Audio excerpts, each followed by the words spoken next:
The Last Black Man in San Francisco is a movie about the spaces that we make our home and the value that we ascribe to a house, a city, or a street. It's also a movie about friendship and community. In many ways, it's a snapshot of a city and its residents and the effects of gentrification. It's just a pretty fucking great movie that I can simultaneously say a lot about, yet don't really want to. I think it's just best if you experience it yourself. If I had to describe it in a word, it would be beautiful. It looks beautiful, with some great cinematography, and even some colorful trick shot. It really captures the beauty within the city and its people. It also has phenomenal performances all around, especially from the two leads, who have great chemistry together. I also loved how it wasn't afraid to get a bit weird. At one point, a naked man sits at the bus stop with the main character, and they have a really short, mundane conversation, mostly about the bus schedule. In my opinion, this scene is the duck's eye of the film. I believe every film has the eye of the duck scene. That the eye is in the perfect place. If you move it to the body, it would get lost. The movie is really dense, and I think I may need to watch it again to fully get it. Its 2-hour runtime does not seem that long at all because of how interesting the characters are. It's definitely not for everyone, but I would highly recommend it if you want a movie that will suck you in for a visual experience that then makes you think afterwards.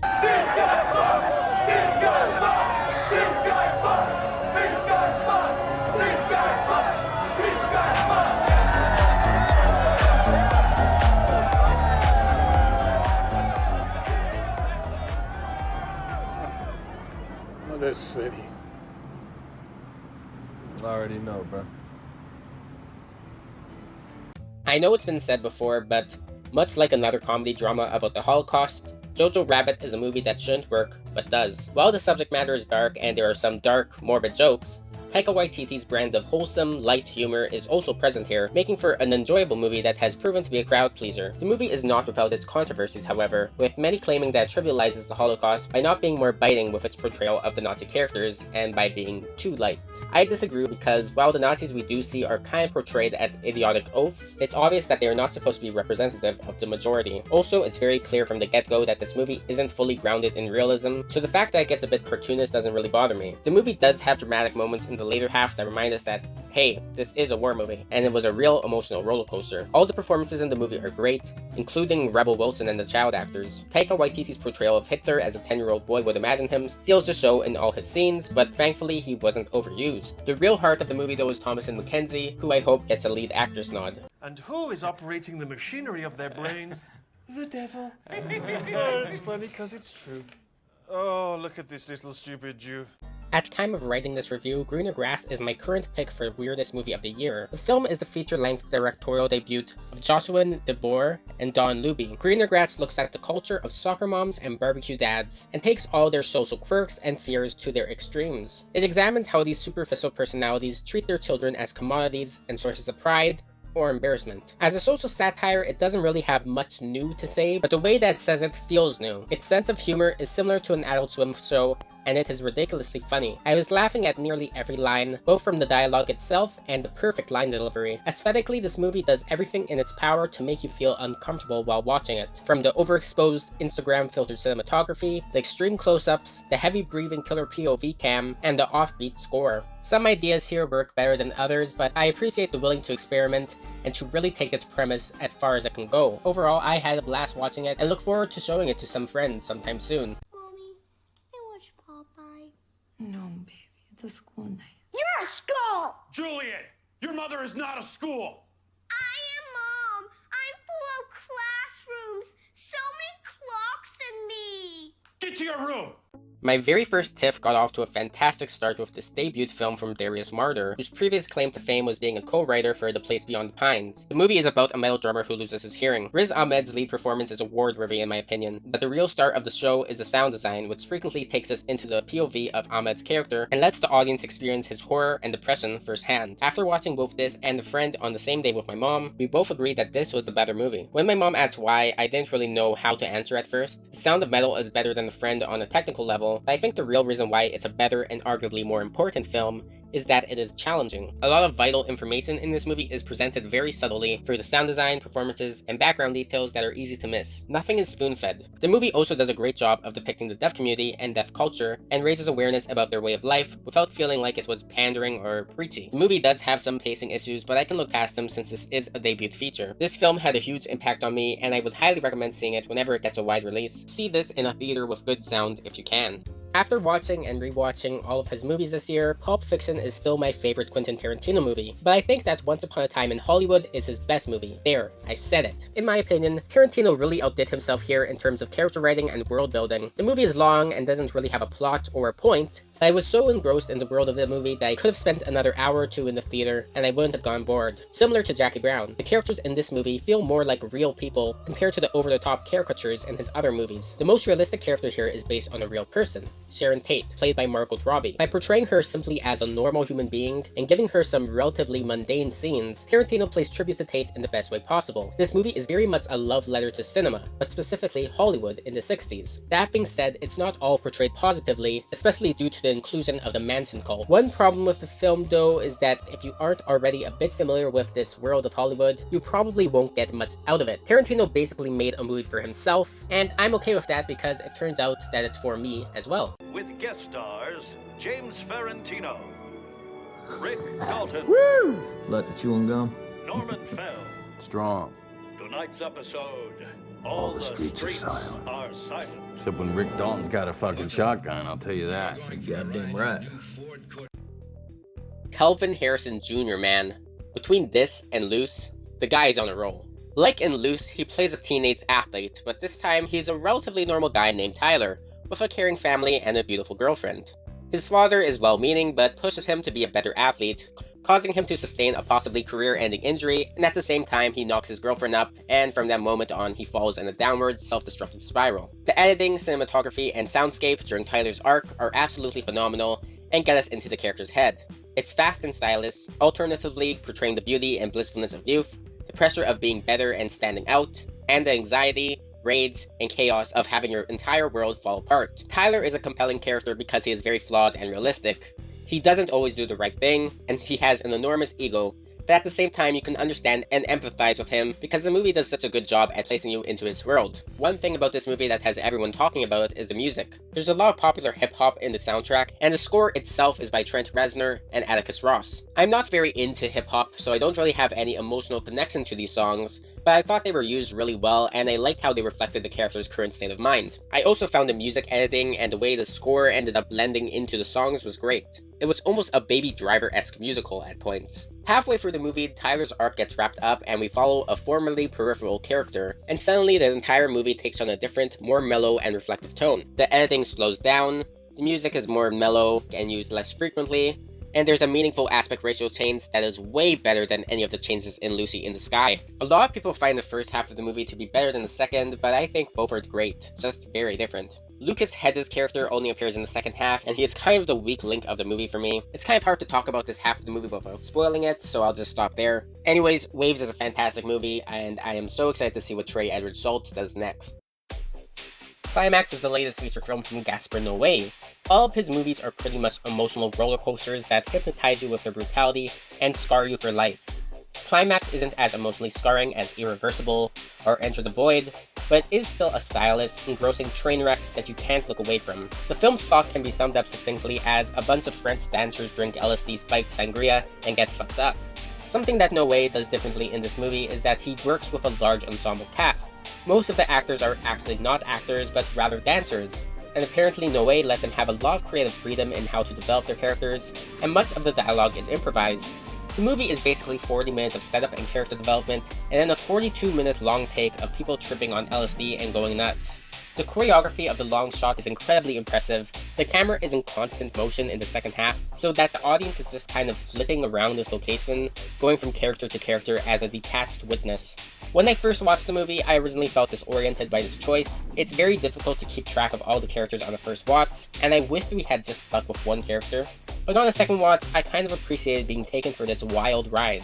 After my first watch, when the movie ended, I was kind of left with the feeling that there was no point to the whole thing, and not in a good way. I thought maybe the point was that there was no point, which didn't really sit well with me. On a second viewing, I don't think that there is any moral message to be taken from the movie, but I do think that the point of the film is to just witness the effect that substances could have on people, and what can happen to a group of people when their sense of fear, confusion, and anxiety is heightened. I don't think the movie is necessarily anti or pro-drug, but it rather uses drugs as a tool to show a disturbing side to humanity. The things that the people do in this film, you can say are not done by themselves because they were on drugs, but at the same time, they were done by themselves. They were done by a part of themselves, and that's what's really scary about this movie. It's that part of ourselves that is hidden deep in all of us, and could be simply brought out with just a bunch of chemicals.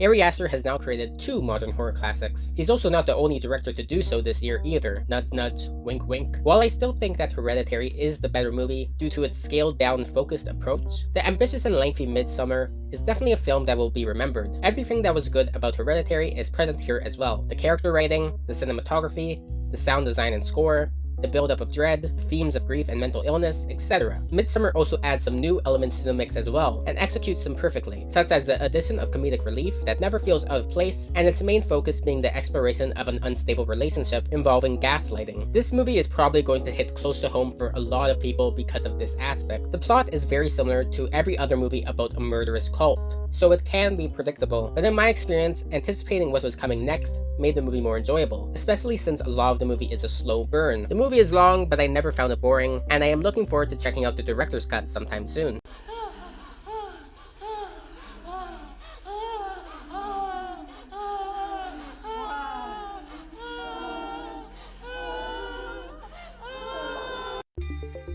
Who would have thought that in 2019, Adam Sandler and Willem Dafoe would be a part of my ideal picks for Best Actor? Sandler, despite being known for some terrible movies, had already proven that he could act in Punch Drunk Love, The Meyerowitz Stories, and Jack and Jill. But in Uncut Gems, he gives the best performance of his career. The role of the sleazy Jewish jeweler who constantly weasels his way into and out of unpleasant situations is pretty much the role Sandler was born to play. While this movie is a comedy, it's also a Safdie brothers comedy, and as such, it isn't a very mainstream one. The film opens up with a close-up of a gnarly wound, followed by a long sequence of Sandler's character engaging in loud conversations with a bunch of people who yell over one another, all while the New Age parody score blares in the background, creating a disorienting effect that sets the tone for the rest of the film. That being said, the film's sense of humor is rather accessible.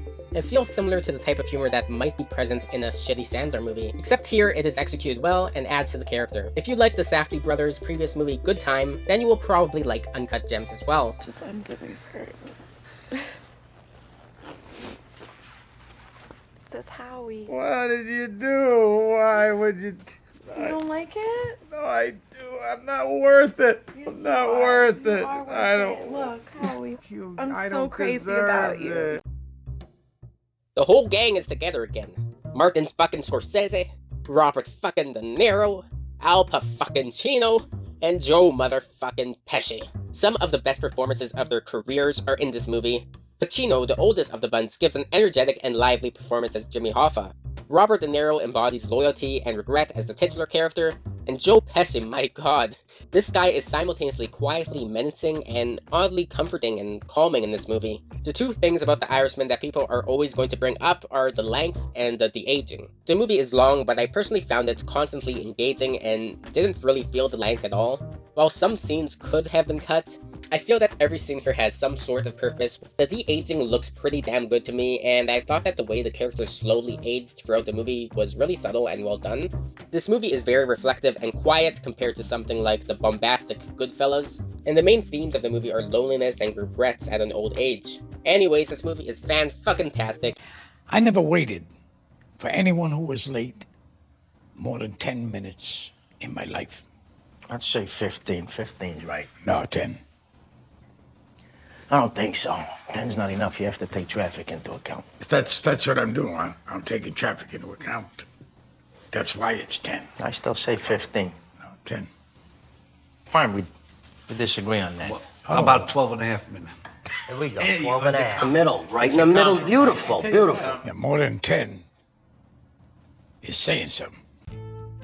What can I say about Parasite that hasn't already been said before? This movie has been pretty much loved by everyone who's seen it, and it really is a movie that I think everyone should see, if only to act as a gateway into Korean cinema. Parasite is probably one of the most Western, accessible Korean language movies I've seen. It's easy to follow, it's funny and relatable, and like many other Korean movies, it juggles a number of different genres, going from comedy to drama to horror thriller very smoothly. None of the humor ever takes away from the dramatic or tense elements, and it all just blends together really nicely. I'm not going to tell you what it is about because if you haven't seen it yet, you probably should just go into it knowing as little as possible. What I will say is that this movie is about the class divide. This theme isn't necessarily novel or original, but the way that Parasite explores it through its symbols and characters makes it worth watching. All of the characters are really well written and interesting and relatable to different degrees. Even though the movie sets the lower class and the upper class against one another, neither side is portrayed in an overly positive or negative manner. All of the acting in here is great, especially Kang Ho's song. At the end of the day, Parasite is just a really likable, well-crafted, and entertaining movie, and you should really give it a watch.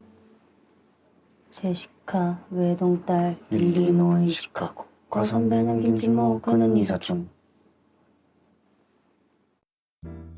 All 3 Noah Baumbach films I've seen so far have all been about divorce. The man has basically made his entire career out of processing his parents' and his own divorce. All of these films complement each other and explore different types of divorces and different perspectives. But I feel like Marriage Story is the greatest and most complete of the 3. First of all, everything is great on a technical level. The cinematography, blocking, and editing are all very meaningful and do a great job of showing how the characters are feeling without telling us. The movie communicates information both through the method of show don't tell, and also through actually telling the audience what the characters are feeling through the use of dialogue, such as the best domestic screaming match since The Sopranos, and the fantastic monologue from Scarlett Johansson. The acting in this movie is phenomenal all around. Even with great performances, editing, etc., a movie is only as good as its script. And goddamn is this one of the best written movies of the year. I loved how it showed both sides, roughly equally by giving the wife a monologue, but most of the POV to the husband. And of course we start off with that wonderful montage where each party discloses what they love about the other. The movie also blends genres at points. It goes from uplifting and beautiful to depressing and then back to beautiful. None of the tonal shifts ever feel out of place and all flow together naturally. Overall, Marriage Story is a fantastic movie, and if you've ever been exposed to divorce like I have, it almost acts as grief therapy. My parents were in a divorce, and I really related to the kid in this movie, even though he was kind of annoying. And this movie brought up things that I didn't even really fully process or remember from that time in my life. I can't really think of anything I didn't like about this movie, and it's one of my favorites of the year. Maybe he should stay here tonight. It's my night.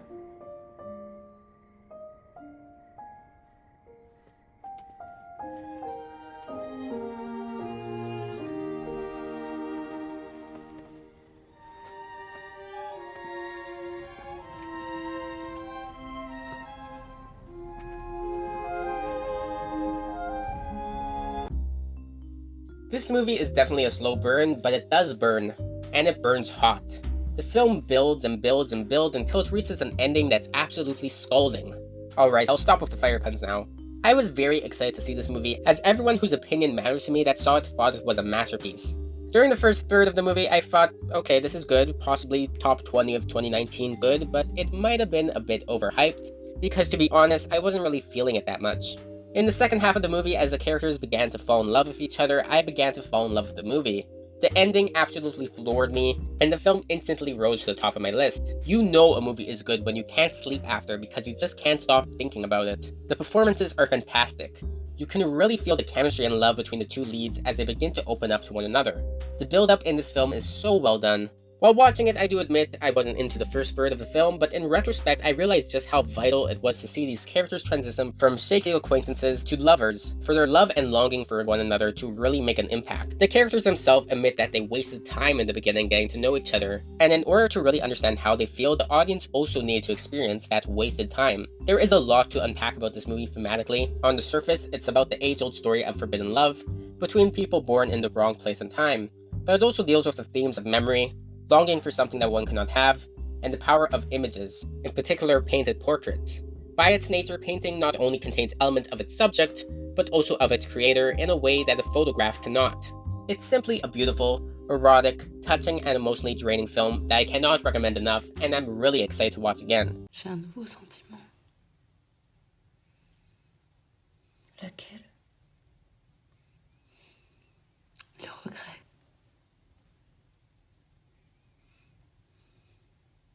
Ne regrettez pas.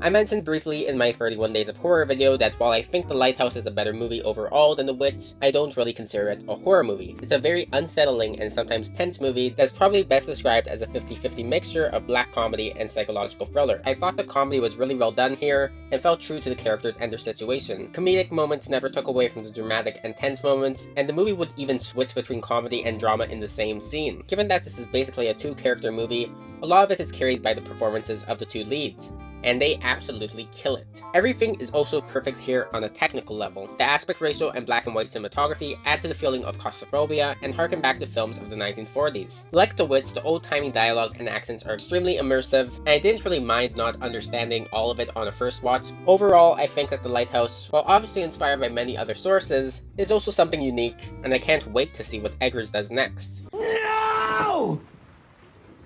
I want a steak! I want a goddamn steak!